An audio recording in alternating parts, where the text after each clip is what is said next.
versus the distribution utilities, which is price cap. Ang revenue cap, which simply means that NGCP's revenue or total collections in a year is what is capped or regulated by the ERC.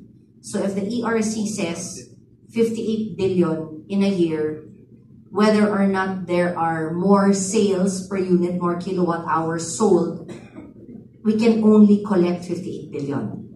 As opposed to a distribution utility, which is a price cap. So the more units or kilowatt hours sold in a year, that will represent a windfall or larger revenues for that utility.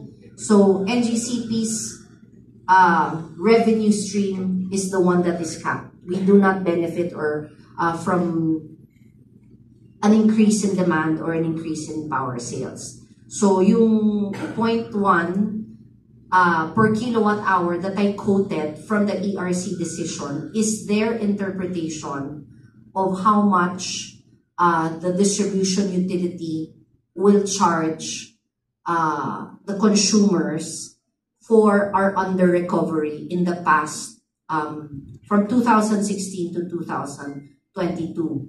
Because supposedly forward-looking ang regulatory framework natin, which means supposed to be at the head or at the front of a 5-year regulatory period.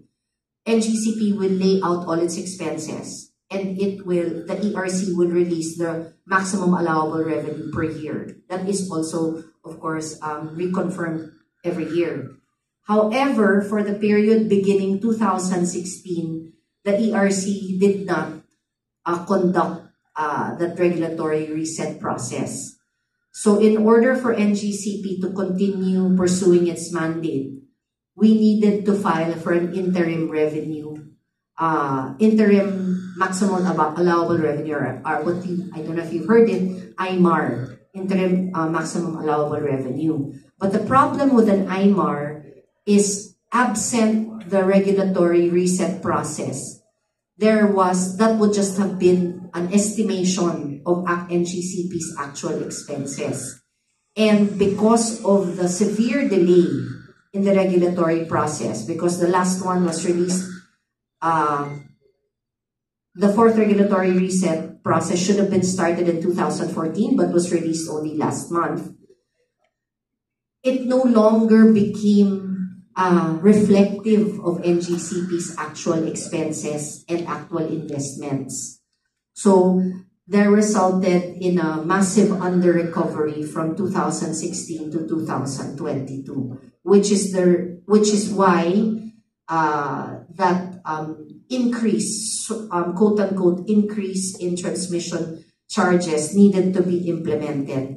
Not because we are increasing prices, but we are recovering the amount of money we invested that we have not been allowed to recover since 2016 up to 2022.